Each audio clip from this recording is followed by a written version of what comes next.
నమస్కారం human rights news కి స్వాగతం. హెడ్లైన్ చూద్దాం. రైతును తొక్కి చంపిన ఏనుగు 24 గంటల వ్యవధిలో 2 మృతి. చిట్టి మీద రాసిస్తే R tax B tax cut చేసి డబ్బులు రిలీజ్.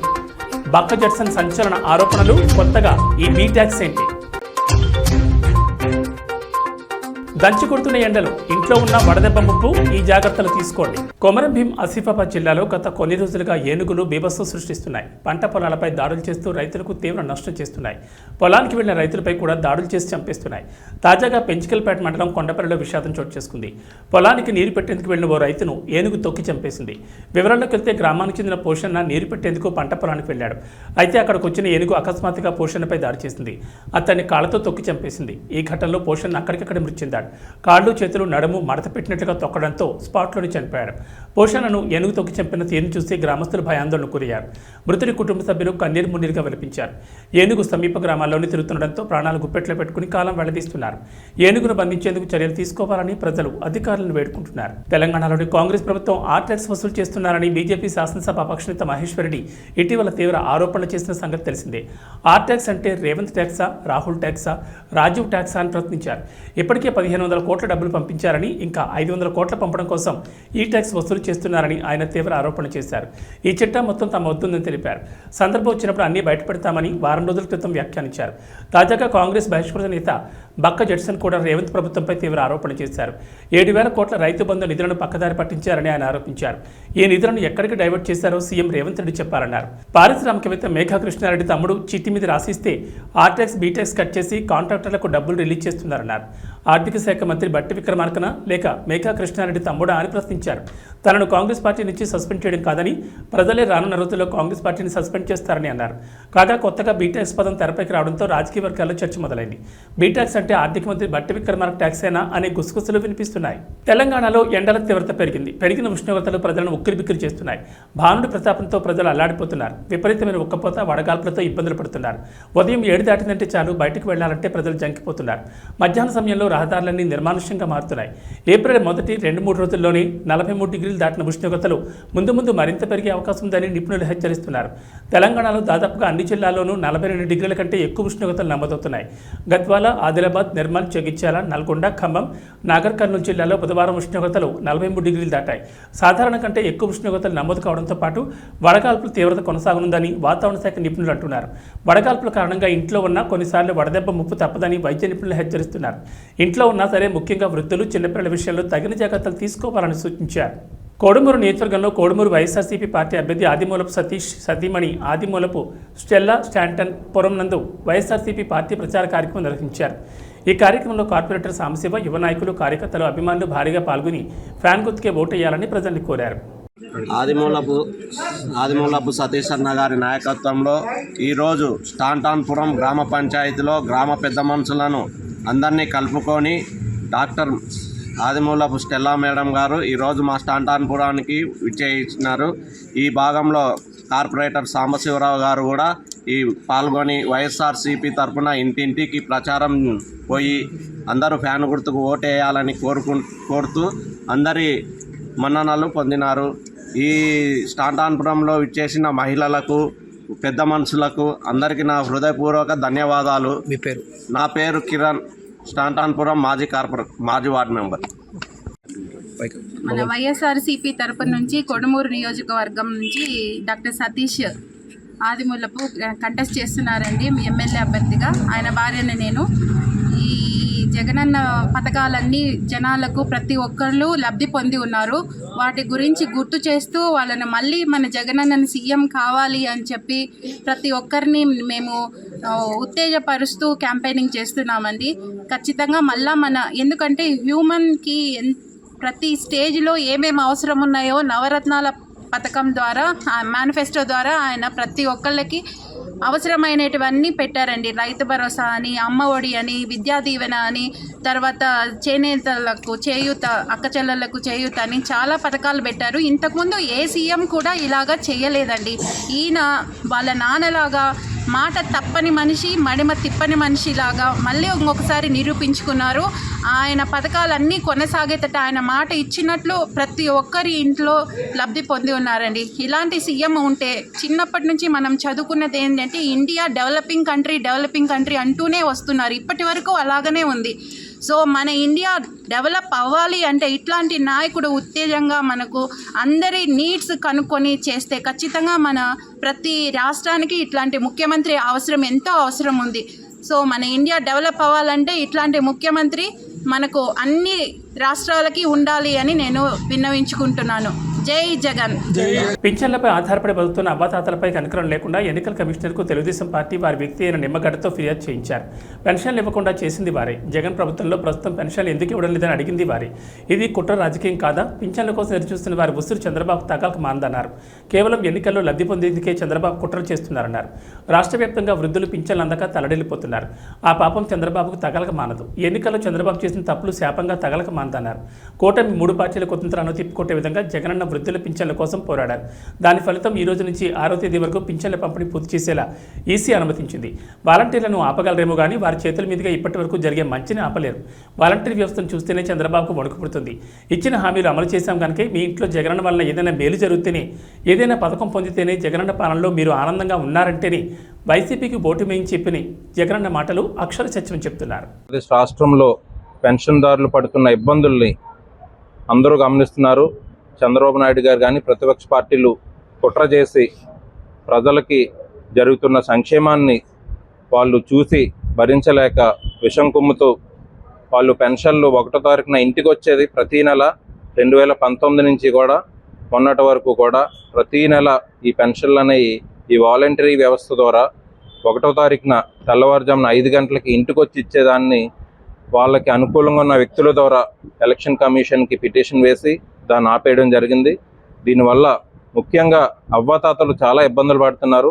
ఈ ఎక్కువ ఎండల్లో వాళ్ళందరినీ సచివాలయాలకు వెళ్ళి పెన్షన్ తీసుకోవాలని వాళ్ళు కంప్లైంట్ చేసి ఈ విధంగా ఏర్పాటు చేయడం వల్ల ప్రజలందరూ కూడా ఎంతో ఇబ్బంది పడుతున్నారు.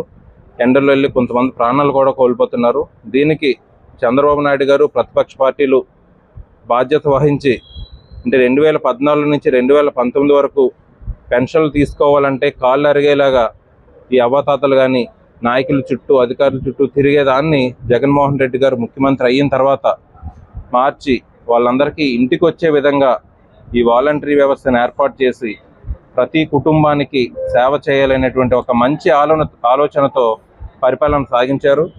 దీనికి ప్రతిపక్ష పార్టీలన్నీ జరుగుతున్న సంక్షేమాన్ని అడ్డుకోవాలని, ప్రజలకి జరుగుతున్న మంచిని అడ్డుకోవాలని వాళ్ళు ఏ విధంగా 2014 నుంచి 2019 వరకు పరిపాలన సాగించారో కుట్రలతో అదే పరిపాలన రాక్షస పాలన అందించాలనేటువంటి దీంతో ఈ మంచి కార్యక్రమాన్ని వాళ్ళపైన కుట్రలు పన్ని ఈ ఫేక్ ఫోటోలు కానీ వీడియోలు కానీ తీసి కంప్లైంట్లు అయితే చేయడం జరిగింది. లాస్ట్ 1 వీక్ నుంచి మా వాలంటీర్లు అందరూ స్వచ్ఛందంగా వాళ్ళంతటి వాళ్ళు మనస్తాపానికి చంద్రబాబు నాయుడు గారు చేస్తున్న ప్రతిపక్ష పార్టీలు చేస్తున్న ఆరోపణలకి మనస్తాపం చెంది జగన్మోహన్ రెడ్డి గారికి మద్దతుగా ప్రజలకు వాళ్ళు చేస్తున్న సేవలు కంటిన్యూ చేయాలనేటువంటి ఒక మంచి ఉద్దేశంతో స్వచ్ఛందంగా ఎంతోమంది వాలంటీర్లు కసంకోట మండలంలోని సుమారు 250 మంది వాలంటీర్లు ఈరోజు రాజీనామా చేయడం జరిగింది వాలంటరీ ఎంప్లాయ్మెంట్కి. అలాగే అనకాపల్లి మండలంలో కూడా పట్టణంలో కూడా ఎంతోమంది వాలంటీర్లు రిజైన్ చేసి ఈ ప్రజలకు చేస్తున్న సర్వీస్ని వాళ్ళు కంటిన్యూ చేయాలని వాళ్ళు తీసుకున్న నిర్ణయానికి ముఖ్యంగా వాలంటీర్లందరికీ కూడా కృతజ్ఞతలు తెలుపుకుంటూ రానున్న రోజుల్లో మా నాయకులందరమీ తప్పకుండా ప్రజలకు కానీ ఈ వాలంటీర్లు కానీ అందరికీ అండగా ఉంటామని చెప్తూ జగన్మోహన్ రెడ్డి గారిని మళ్ళీ ముఖ్యమంత్రిగా చేసుకోవడానికి మేమందరమీ సిద్ధంగా ఉన్నామని తెలియజేస్తూ సెలవు తీసుకుంటున్నాను. అవనిగడ్డలోని నియోజకవర్గ కాంగ్రెస్ పార్టీ కార్యాలయంలో శ్రీరామూర్తి మీడియా సమావేశంలో మాట్లాడారు. తన మీద నమ్మకంతో అవనిగడ్డ నియోజకవర్గ కాంగ్రెస్ పార్టీ అభ్యర్థిగా ప్రకటించినందుకు రాష్ట్ర పార్టీ అధ్యక్షురాలు వైఎస్ షర్మిలారెడ్డికి కృతజ్ఞతలు తెలిపారు. తన అభ్యర్థిత్వానికి సహకరించిన గిడుగు రుద్రరాజు, ధనేకుల మురళి, జిల్లా పార్టీ అధ్యక్షులు వింత సంజీవ్ రెడ్డిలకు ధన్యవాదాలు తెలిపారు. తెలుగుదేశం పార్టీ, వైఎస్ఆర్ కాంగ్రెస్ పార్టీలకు అవనిగడ్డ నియోజకవర్గ ప్రజలు అవకాశం ఇచ్చారని తనకు ఒక్క అవకాశం ఇవ్వాలని కోరారు. అవనిగడ్డ నియోజకవర్గంలో ఏ మండలంలో చూసిన రోడ్లు లేక అభివృద్ధి కుంటుపడిందని విమర్శించారు. దివంగత ముఖ్యమంత్రి వైఎస్ రాజశేఖర రెడ్డి కాలం నాటి పాలన షర్మిలతో సాధ్యపడుతుందన్నారు. చంద్రబాబు నాయుడు వైఎస్ జగన్మోహన్ రెడ్డి పాలనలో రాష్ట్రంలో ఎటువంటి అభివృద్ధి జరగలేదన్నారు. మేనిఫెస్టోలో కాంగ్రెస్ పార్టీ ఇచ్చిన 9 హామీలను వివరించారు. ప్రత్యేక హోదాతో పాటు ప్రతి ఇంట్లో అర్హులైన వారందరికీ పింఛన్లు ఇస్తామన్నారు. తనకు ఒక్క అవకాశం ఇస్తే తాను ఏంటో నిరూపించుకుంటానని నియోజకవర్గ ప్రజలకు శ్రీరామూర్తి విజ్ఞప్తి చేశారు. ముందుగా printing media and electronic media మిత్రులందరికీ నా నమస్కారం. నన్ను వైఎస్ షర్మిలారెడ్డి గారు అవనిగడ్డ అభ్యర్థిగా నియమించినందుకు ఆమెకు ముందుగా కృతజ్ఞతలు తెలుపుతూ, అలాగే నాకు సహకరించిన గిడుగు రుద్రరాజు గారు, ధనేకల్ మురళి గారు, మా జిల్లా అధ్యక్షులు వింతా సంజయ్ రెడ్డి గారు నన్ను బెస్ట్ అభ్యర్థిగా అవనిగడ్డకి నియమించినందుకు వాళ్ళకు కూడా కృతజ్ఞతలు తెలుపుతూ, అలాగే అవనిగడ్డ వాటర్ మహాశైలకు వైసీపీ పార్టీని చూశారు, తెలుగుదేశం పార్టీ అభ్యర్థిని చూశారు. నాకు కూడా ఒక అవకాశం ఇవ్వమని చెప్పి వాటర్ మహాశైలకు ప్రతి ఒక్కరికి పేరు పేరున అందరికీ నా నమస్కారం. అలాగే అభివృద్ధి చూసాం. మన అవనగడ్డ దేవతాలక మొత్తం కోడూరు రోడ్లు కానీ, నాగలంక మండలం రోడ్లు కానీ, మోపుదేవి మండలం రోడ్లు కానీ, ఒక మండలం 2 మండలాలు తప్ప అన్నీ మరీ దరిద్రంగా తయారైన రోడ్ల పరిస్థితి. అలాగే లోకల్ ప్రాబ్లమ్స్ ఉన్నాయి చాలా. పొలాలకు కానీ, ఇంటి స్థలాలకు కానీ చాలా ఇబ్బందులు ఉన్నాయి. మాకు ఒక అవకాశం ఇస్తే కాంగ్రెస్ పార్టీని పూర్వం ఇదివరకే మండలకృష్ణరావు ఆధ్వర్యంలో కానీ, మన వైఎస్ రాజశేఖర రెడ్డి గారు ముఖ్యమంత్రి వైఎస్ రాజశేఖర రెడ్డి గారు ఉన్నప్పుడు కానీ ఎన్నో అభివృద్ధి కార్యక్రమాలు చూసాం.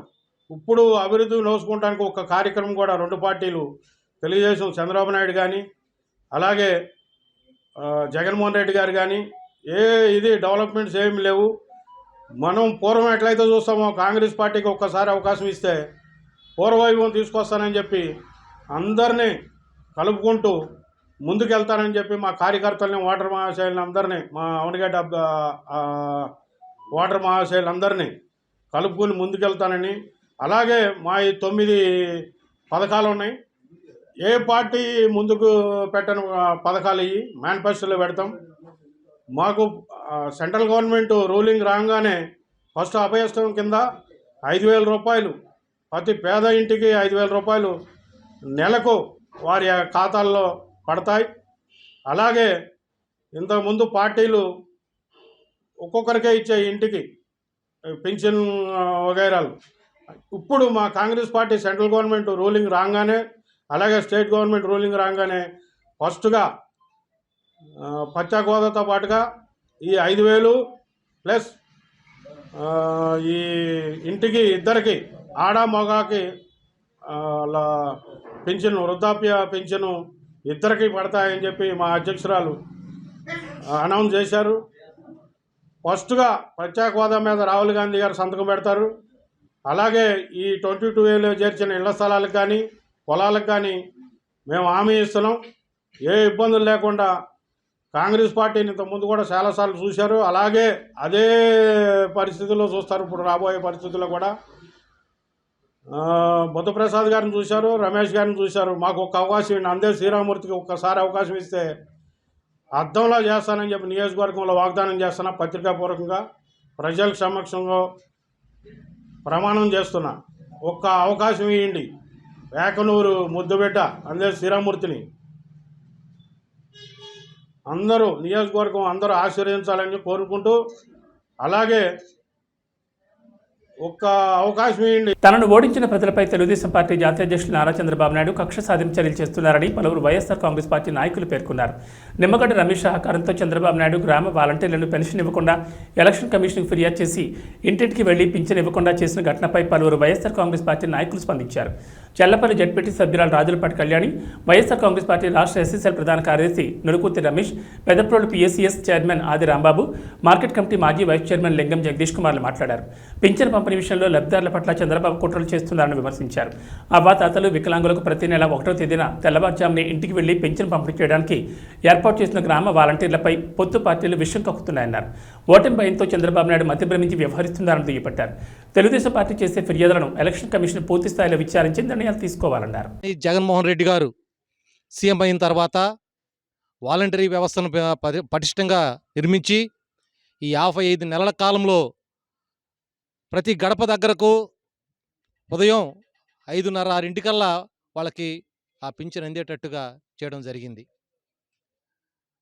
అవ్వాతాతలు, వితంతువులు, దివ్యాంగులు వాళ్ళు ఎంతో సంతోషంగా తీసుకున్న విధానాన్ని నీ యొక్క తాబేదారైనటువంటి Nimmagadda Ramesh centre for democracy అనే ఒక నీ బ్యాచ్ సొసైటీ ద్వారా ఎలక్షన్ కమిషన్కి ఒక అర్జీ పెట్టడం, దాని ద్వారా ఎలక్షన్ కమిషన్ స్పందించి సామాజిక పెన్షన్ని పేద ప్రజలకు అందకుండా మన రాష్ట్రంలో చేయటం చాలా దారుణమైన విషయం. దీన్ని చాలా గర్హిస్తున్నాం. ఎందుకంటే పేదవాడు బతకటం చంద్రబాబు నాయుడికి ఇష్టం లేదు. నిన్న కాక మనం చూసాం, అనంతపురం జిల్లాలో సింగనమల నియోజకవర్గంలో ఒక సామాన్య టిప్పర్ డ్రైవర్ పీజీ చదువుకున్న వ్యక్తికి, వీరాంజనేయులకి 4 సంవత్సరాల అవుతున్న ఈ రోజు వరకు కూడా ఆయన ఇస్తున్నటువంటి సంక్షేమ పథకాలు ప్రజల వద్దకే పాలన అని చెప్పి ప్రజలకు అందిస్తున్నటువంటి పాలనలో ముఖ్యంగా వాలంటరీ వ్యవస్థని, సచివాలయం వ్యవస్థని తీసుకువచ్చి ఆయన ప్రజలకి అనేక సంక్షేమ పథకాలు ఇళ్ల వద్దకే అందిస్తున్నారు. ఈ రోజున గౌరవ ముఖ్యమంత్రి వైఎస్ జగన్మోహన్ రెడ్డి గారి మీద కుట్రతో మరి ప్రతిపక్ష నాయకులైనటువంటి చంద్రబాబు నాయుడు గారు, ఇతర పక్షాల కూటములన్నీ కలిసి ఆయన ప్రవేశపెట్టిన అక్షంత పెన్షన్ పథకం మరి అవ్వాతాతలకి, దివ్యాంగులకి, మరి మిగతా వృత్తుల వారందరికీ కూడా మరి ఎంతో పండగ వాతావరణం 1వ తారీఖు వచ్చిందంటే గ్రామాల్లో, ఈ రోజున ఆ పండగ వాతావరణం ఎక్కడా లేకుండా మరి తవ్వాతాతలని చాలా మరి ఇబ్బందులకు గురి చేస్తున్నారు. ఈ రోజున గౌరవ ముఖ్యమంత్రి గారి మీద కుట్రపూరితమైన వ్యవహారంతోనే మరి ప్రతిపక్షాలన్నీ కలిపి వారిస్తున్నటువంటి పెన్షన్కి మరి వాలంటరీ వ్యవస్థని దూరం చేసి వాలంటరీలు ఎవరో కూడా ఇందులో రాకూడదు అని చెప్పి పెట్టి వారిస్తున్నటువంటి పథకాలని ఆపాలని చెప్పి చూసి అవ్వాతాతల్ని ఇబ్బందులకు గురి చేస్తున్నారు. మరి చంద్రబాబు నాయుడు గారికి తొత్తిగా వ్యవహరిస్తున్న టైంలో నారా చంద్రబాబు నాయుడు అనే ఒక దుర్మార్గుడు వాళ్ళ ఉనికే ఇబ్బంది పెట్టే పరిస్థితికి వచ్చింది. ఎందువల్లంటే రాష్ట్ర ముఖ్యమంత్రి వర్యులు జగన్మోహన్ రెడ్డి గారు మనకి వాలంటరీ వ్యవస్థను తీసుకొచ్చి 50 ఏళ్లకే ఒక వాలంటరీని పెట్టి ప్రజలకి, పేద ప్రజలకు కానీ, వృద్ధులకు కానీ, వికలాంగులకు కానీ అందరికి కూడా సేవ చేయడానికి మన జగన్మోహన్ రెడ్డి గారు వాలంటరీ వ్యవస్థను పెట్టడం జరిగింది. దాని మీదట ఫస్ట్ నుండి కూడా చంద్రబాబు నాయుడు కానివ్వండి, అలాగే మా లోకేష్ కానివ్వండి, జనసేన అధ్యక్షుడు పవన్ కళ్యాణ్ కానివ్వండి, వాలంటరీ మీద పడిపోతున్నారు. ఎందువల్లంటే వాలంటరీలు తీసేయాలి అని ఒకళ్ళు ఏమంటారు, వాలంటరీలని అమ్మేస్తున్నారు, ఎన్నో ఇబ్బందులు పడిపోతున్నారు, వాలంటరీలు చాలా ఇబ్బందులు పడుతున్నారని చెప్పి ఒక ఆయన ఇవన్నీ చెప్పటం ఎప్పటి నుంచో జరుగుతుంది. ఈ రోజున రేపు మే 13వ తారీఖున జరిగే ఎన్నికల సంగ్రామంలో మనకి వైఎస్ఆర్సీపీ గెలిచిపోతుంది, బ్రహ్మాండమైన మెజారిటీ. వైఎస్ జగన్మోహన్ రెడ్డి గారు వాలంటరీ వ్యవస్థను నిర్మించి ప్రజలకి ఇంటింటికి 50 ఏళ్ళకి అన్ని సౌకర్యాలు కల్పించి సాఫీగా సాగే టైంలో నారా చంద్రబాబు నాయుడు అనే ఒక దుర్మార్గుడు ప్రజలను ఇబ్బందులు పెట్టాలనే కోరికతో రాష్ట్ర ఎన్నికల సంఘం కమిషనర్కి వాలంటీర్లని అర్జెంటుగా తీసేయండి, వాళ్ళ విధుల నుంచి తప్పించండి, వాళ్ళ ఫోన్లు లాక్కోండి అని ఫిర్యాదుల మీద ఫిర్యాదులు చేసి ఎవరు కూడా వాలంటీర్ ఇంటికి వెళ్ళి పెన్షన్ ఇవ్వటానికి వీలు లేదు అనే దురుద్దేశంతో ప్రజలను నానా బాధ పెట్టాలని, వాలంటీర్ వ్యవస్థను రద్దు చేయాలనే సంకల్పంతో ఆయన దత్తపుత్రుడు కలిసి ఈసీకి ఫిర్యాదు చేశారు. దానివలన ఇవాళ 1వ తారీఖుని ఇప్పుడే చూశాను సోషల్ మీడియాలో, ఒక 70,000 వృద్ధుడు ఇంటి నుంచి కిలోమీటర్ దూరం మంచి ఎండలో సచివాలయం నడిచేట్టు హార్ట్ అటాక్ వచ్చి చనిపోయాడు. ఇలా చాలామంది అవ్వాతాతలు, ముసలి పెన్షన్ సచివాలయం స్టాఫ్తో డోర్ టు డోర్ ఇప్పించాల్సిందని గవర్నమెంట్ ఒక ఆర్డర్ వేస్తే వాళ్ళు ఇచ్చేవారని, ప్రతి సచివాలయంలో 10 మంది ఉన్నారని చెప్పారు. విచిత్రం ఏంటంటే పెన్షన్ ఇచ్చేందుకు లాగిన్ సచివాలయం ఉద్యోగులందరికీ ఇచ్చారు, కానీ ఇంటికి వెళ్ళొద్దు, ఆఫీసులోనే ఇవ్వండి అని ఆర్డర్ ఇచ్చారు. ఈ మాటలు అక్షర సత్యం. తిరిగి చంద్రబాబు పెన్షన్ ఇవ్వద్దన్నాడని ప్రజల్ని మభ్యపెడుతున్నారు. రాజకీయం కోసం నేను ఈ మాట చెప్పడం లేదు, బట్ ఒక అబద్ధం ఇలా ప్రచారంలోకి వెళ్తే అదే నిజమని ప్రజలు మళ్ళీ మోసపోతారేమో అనే ఉద్దేశంతో నిజం తెలియజేయాలని మాత్రమే ఈ గ్రూప్లో ఈ మెసేజ్ చేయాల్సి వచ్చింది. ఇప్పటికైనా సచివాలయం ఉద్యోగుల చేత పెన్షన్ ఇంటికి తీసుకువెళ్ళి ఇచ్చే ఏర్పాట్లు చేయాలి. చిత్తశుద్ధి ఉంటే, నిజంగా అవ్వాతాతల మీద జాలి ఉంటే, నాకు శవరేజికాలు కలిసి వచ్చాయి, నాకు సిగ్గు లేదు, ఎవరేమనుకుంటారో అనే విజ్ఞత లేదు, నాకు కావాల్సింది అబద్ధాలు చెప్పి ప్రజల్ని మభ్యపెట్టి నువ్వు చేసిన తప్పులు ప్రతిపక్షం మీద నెట్టేసి ఓటు వేపించింది అనుకుంటే ఈసారి ప్రజలు అంత తెలివి తక్కువగా లేరు, నీ పని పడతారు, జాగ్రత్త అంటూ హెచ్చరించారు. శవ రాజకీయం కన్నా దరిద్రగొట్టు రాజకీయం చేస్తుంది ఈరోజు వైసీపీ గవర్నమెంట్. పెన్షన్ రాజకీయం, డబ్బులు ఇవ్వండి వైసీపీ గవర్నమెంట్, జాప్యం చేస్తుంది వైసీపీ గవర్నమెంట్. ఈ రోజు ఆ డబ్బులన్నీ లూటీ చేసి వాళ్ళ ఖజానా నింపుకుంది కూడా వైసీపీ గవర్నమెంట్. అదేమంటే జనాల దగ్గరికి వెళ్లి చంద్రబాబు నాయుడు గారు ఆపారంట. ఎలా ఆపుతారు? ఎవ్వరు ఆపల. చంద్రబాబు నాయుడు గారు ఆపల, కోర్టులు ఆపల, ఏ అధికారి ఆపల. ఎవ్వరు కూడా పెన్షన్ ఇవ్వద్దు అని చెప్పలేదు. పెన్షన్ ఇవ్వండి, వాలంటీర్ని వాడమాకండి, వేరే గవర్నమెంట్ ఆఫీసులను వాడుకొని ఇవ్వండి అని చెప్పారు. ఏ గవర్నమెంట్ ఆఫీసులు ఎవరు లేరా వెళ్ళి డబ్బులు ఇవ్వడానికి? కావాలని అబద్ధం. ఇప్పుడు డబ్బులన్నీ ఖాళీ అయిపోయినాయి, మొత్తం నీ ఖజానా నింపేసుకున్నావు, రేపు పొద్దున ఎలక్షన్కి వెళ్ళాలంటే ఈ డబ్బులే వాడతావు, ప్రజల డబ్బులే వాడతావు. ఇదేనా ఫస్ట్ టైం జరుగుతుందా ఏంటి? ఎంప్లాయీస్ కి నెలల జీతం ఎవరు ఇవ్వద్దన్నారు? చంద్రబాబు నాయుడు ఇవ్వద్దన్నారా? ఎందుకు ఇవ్వలేకపోయావు? డ్వాక్రా మహిళలు చేసుకున్న సేవింగ్స్ డబ్బులు కొట్టేశావు. బ్యాంకులకు వెళ్తే వాళ్ళు మా దగ్గర డబ్బులు లేవని చెప్తున్నారు. ఆఖరికి కష్టాజీతంతో పొలం కొనుక్కుంటే ఆ పాస్బుక్ల మీద కూడా నీ పేరు వేసుకుని సిగ్గులాక్కడ ఒరిజినల్స్ నీ దగ్గర పెట్టుకొని ఈ రోజు వాళ్ళెవ్వరు బ్యాంక్ వెళ్ళి కనీసం లోన్ కూడా తెచ్చుకోలేని పరిస్థితికి తీసుకొచ్చావు జనాల్ని. ఇన్ని అబద్దాలు, ఇన్ని నాటకాలు ఆడతావు.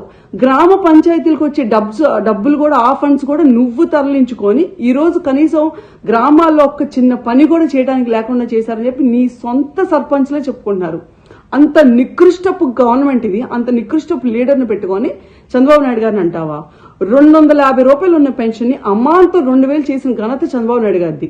నీలాగా ముక్కి మూలిగి విడతల వారిగా చేస్తా, రేపిస్తా, ఎల్లుండిస్తా, ఎలక్షన్స్ ముందిస్తా అని చెప్పలేదు. ఆయన ప్రమాణ స్వీకారం చేసిన మరుసటి నెల నుంచే 2000 రూపాయలు ప్రతి అవ్వకి ప్రతి తాతకి చేతిలోకి వచ్చింది. అదొక్కటే కాదు, పెన్షన్దారులు పెంచాం కూడా, ఇంకా ఉన్నదానికన్నా కూడా ఇంకా లక్షల కొద్ది పెన్షన్దారులు పెంచాం కూడా. అడిగిన ప్రతి ఒక్కరికి కార్డు ఇచ్చాం, పెన్షన్ ఇచ్చాం. నీలాగా ఇంట్లో కరెంటు 300 రూపాయలు కరెంటు బిల్లు వచ్చిందని కట్ చేయటం, ఇంటి ముందు కారు ఉందని కట్ చేయటం, ఇలాంటి దరిద్రగొట్ట పనులు ఎప్పుడు బాబుగారు చేయలేదు. మళ్ళీ చెప్తున్నాను, బాబు గారు ఈ రోజు నువ్వు ఇవ్వకపోయినా సరే మేము ఈ 2 నెలలు, నాకు తెలిసి నువ్వు ఇబ్బంది పెడతావు పబ్లిక్ ని, ఇదంతా కూడా మా మీద నెడతావు. అయినా సరే నువ్వు ఎవరి మీదకే నెట్టుకోగానే మేమైతే 100% వాళ్ళ చేతికి వాళ్ళ పెన్షన్ వచ్చే వరకు ఫైట్ చేస్తాం. ఈ 2 నెలలు ఆగితే ప్రతి పబ్లిక్ కి తెలుసు బాబు గారు వస్తుంది, స్వర్ణయుగం వచ్చింది, మళ్ళీ టీడీపీ వచ్చింది. ప్రతి ఒక్కరికి పూల్లో పెట్టి ప్రతి నెల 4000 రూపాయలు నీలాగా విడతల వారిగా కాదు, అమ్మాంతంగా ఇన్స్టెంట్ గా ఇస్తాం.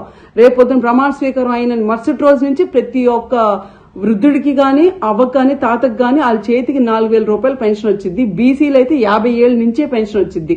గుర్తుంచుకోండి పబ్లిక్ కూడా. ఈ వైసీపీ చేసే అబద్దాలకి మోసాలకి మాత్రం ప్లీజ్ పడమాకండి. వాళ్ళు మనుషులు కాదు, రాక్షసులు. దొంగ చేతికి తాళాలు ఇచ్చినట్టు అనవసరంగా మన రాష్ట్ర ఖజానా తీసుకెళ్లి ఆయన చేతిలో పెట్టి ఈ రోజు ఆ ఖజానా మొత్తం లూటీ చేశాడు. రేపు బాబు గారు వచ్చాక తల తాకట్టు పెట్టైనా సరే మీ పెన్షన్లు గాని, మీ డబ్బులు గాని, మీకు ఏది ఉన్నా సరే ప్రతిదీ అందిద్ది. గుర్తుంచుకోండి. Thank you. జగన్ మరియు వాలంటీర్లపై అక్కసు తీర్చుకున్నారు. వృద్ధులు, ప్రత్యేక ప్రతిభావంతులపై తీర్చుకున్న చంద్రబాబు పాలనలో చెప్పులు అరిగేలా ప్రభుత్వ కార్యాలయం చుట్టూ తిరిగే రోజుల్ని మళ్లీ వైఎస్ఆర్ పెన్షన్ కానుక లబ్ధాలను గుర్తు చేశారు. చంద్రబాబు నాయుడుకు అందరూ బుద్ధి చెప్పాలని చెల్లజగిరెడ్డి అన్నారు. రావులపాలెం మండలం విదిరేశ్వరం గ్రామంలో పెన్షన్ కోసం పడిగాపులు కాస్తున్న వారికి వచ్చేది జగనన్న ప్రభుత్వమని, వాలంటీర్లు ఇంటికి సంక్షేమ పథకాలు అందించే రోజులు వస్తాయని వారికి ధైర్యం చెప్పారు. కొత్తపేట నియోజకవర్గంలో సుమారు 44,000 మందికి ప్రతి నెల 14 కోట్ల రూపాయలు తీసుకొచ్చి పెన్షన్ ఇచ్చే కార్యక్రమం జగన్మోహన్ గారు చేస్తున్నారు. సరే, ఎన్నికలు వచ్చాయి. ఎన్నికలు వచ్చినంత మాత్రాన ముఖ్యంగా పెద్దలకి, ఎవరైతే వృద్ధులు ఉన్నారో ఆ యొక్క వృద్ధులకు కానీ లేదా వితంతులకు కానీ అంగవైకల్యం కలిగినటువంటి వాళ్ళు కానీ బాధ పెట్టుకొని ఎవరు చెప్పరు. కానీ దురదృష్టం, ఈ రాష్ట్రంలో నారా చంద్రబాబు నాయుడు గారు, ఆయన కూడా 70 సంవత్సరాల వయసు ఉన్నటువంటి వ్యక్తి అయినప్పటికీ 14 సార్లు ఆయన కూడా 14 సంవత్సరాలు ముఖ్యమంత్రిగా చేసినటువంటి అనుభవం ఉండి ఇవాళ ఆయన వయసు ఉన్నటువంటి వాళ్ళందరినీ ఇబ్బంది పెట్టే విధంగా అనేక రకాల ఫిర్యాదులు, అదేవిధంగా అనేక రకాలైనటువంటి పిటిషన్లు కోర్టుల్లో వేసి ఇవాళ ఈ యొక్క వృద్ధుల యొక్క పట్టగొట్టే కార్యక్రమం నారా చంద్రబాబు నాయుడు గారు చేస్తున్నారు. నేను డైరెక్ట్గా అడుగుతున్నాను, దీనివల్ల మీకు కలిసి వచ్చే అంశం ఏంటని అడుగుతున్నాను. ఏదైతే మీ ప్రభుత్వం వస్తే ఈ రకంగా ఉన్నటువంటి సామాన్యుల్ని, అభాగ్యుల్ని, వృద్ధుల్ని, వితంతుల్ని, దివ్యాంగుల్ని కూడా ఇబ్బంది పెడతామని చెప్పకనే చెప్తున్నారు. మీ ప్రభుత్వం వస్తే ఏం చేస్తామో చేసి చూపిస్తూ ఉన్నారు. ఎందుకు మీకు వీరి మీద కక్షను అడుగుతున్నారు? ఏం చేశారు వీళ్ళు? ఎందుకు ఇట్లాంటి వయసు మీరినటువంటి వారు సుమారు 4 గంటల వారికి వాలంటీర్ వ్యవస్థ ద్వారా పట్టుకెళ్ళి వారి ఇంటింటికి పెన్షన్ ఇచ్చే కార్యక్రమం చేస్తుంటే మీకు వచ్చే నొప్పి ఏంటని అడుగుతున్నాం ఈ సందర్భంగా. మీకేమైనా కక్ష ఉంటే మా మీద, జగన్మోహన్ గారి మీద కక్ష ఉంటే ఇవాళ మీటింగ్ పెట్టారు మమ్మల్ని తిట్టండి. అంతేగాని ఏదైతే సంక్షేమ కార్యక్రమాలు తీసుకున్నటువంటి వారందరినీ కూడా ఈ రకంగా ఇబ్బందులకు గురి చేయడం, వారిని పంచాయతీలకి కాళ్ళు ఎరిగేలా తిప్పడం. నిన్ననే కాకినాడలో వెంకట్రావు అనేటువంటి ఒక వ్యక్తి పాపం పెన్షన్ రాదేమో అని ఆతృతగా 2-3 సార్లు సచివాలయాన్ని తిరిగి మరి వెంకట్రావు అనే వ్యక్తి మరణించాడు. మరి ఇట్లాంటి కార్యక్రమాలు ఏ రకంగా మీరు చేస్తున్నారని చెప్పి నారా చంద్రబాబు గారిని డైరెక్ట్గా క్వశ్చన్ చేస్తున్నాం. ఇవాళ మీరు హెలికాప్టర్లో వచ్చి వెళ్ళిపోతున్నారు, రావులపాలెం మీటింగ్ ఉందని చెప్పి. అలాగని కరోనా వచ్చి మీరు హైదరాబాద్లో దాక్కున్నారు. అట్లాంటి టైంలో కష్టపడి పనిచేసినటువంటి వాలంటీర్లని ఇవాళ కనీసం వెళ్ళి పెన్షన్ ఇచ్చే అవకాశం లేకుండా మీరు కోర్టులో వేసి ఈ రకంగా ఈ యొక్క పెద్దల యొక్క ఉసురు మీకు తగులుతుంది. రేపు ఎలక్షన్లో మీకు ఏదైతే 2 నెలల ఎలక్షన్లు ఉన్నాయో మరి ఎలక్షన్లో తప్పనిసరిగా ఈ వృద్ధుల యొక్క ఉసురు నారా చంద్రబాబు గారు తగులుతుంది. ఈ రాష్ట్రాన్ని బట్టి దరిద్రం వదులుతుందని ఈ సందర్భంగా మనవి చేస్తూ ఉన్నా. కొన్నట్టున్నారు ఆ వృద్ధులకు కానీ, వితంతువులకు కానీ, దివ్యాంగులకు కానీ మాటిచ్చి వెళ్తూ ఉన్నా. మళ్ళీ ఎలా ఎలక్షన్లు అయిన వెంటనే ఈ రాష్ట్రంలో మీ మనవడు జగన్మోహన్ గారు గెలవడం ఖాయం. ఇక్కడ నన్ను కూడా ఆశీర్వదించండి. తప్పనిసరిగా మీ పెన్షన్లు మళ్ళీ వాలంటీర్ల ద్వారా మీ ఇంటింటికి పంపించే బాధ్యత వైఎస్ఆర్ కాంగ్రెస్ పార్టీ తీసుకుందని నేను చేస్తున్నా. ముఖ్యంగా ఎప్పుడూ జరగని ఎలక్షన్ రావచ్చు, అంతేగాని రొటీన్గా జరిగే కార్యక్రమాలన్నీ జరగాల, ఏది ఆపకూడదు. ఇవాళ ఉద్యోగస్తులు జీతాలు రావట్లేదా, లేదా మిగిలిన కార్యక్రమాలు జరగట్లేదా, ఏదో కొత్త కార్యక్రమాలు మొదలు పెట్టకూడదు. మరి ఈ పెన్షన్ 44,000 మంది కొత్తపేట నియోజకవర్గంలో మరి సుమారు 5 సంవత్సరాల నుంచి జగన్మోహన్ గారు ఇస్తున్నాడు. ఇవాళ దీని మీద మాత్రమే కోర్టులో పిటిషన్లు వేసి ఏ రకంగా ఇంతమంది పేదవాళ్ళ యొక్క పొట్ట, ముఖ్యంగా వృద్ధులు, మరి ఏదైతే మందులు కొనుక్కునేటువంటి వాళ్ళు, పాపం షుగర్ టాబ్లెట్లు తెచ్చుకునేటువంటి వారు, లేదా బియ్యం కొనుక్కుని ఇంట్లో వంట వండుకోవాల్సినటువంటి వారు ఇవాళ ఈ వేసవి కాలంలో ఇవి బులెటిన్ విశేషాలు. నమస్కారం.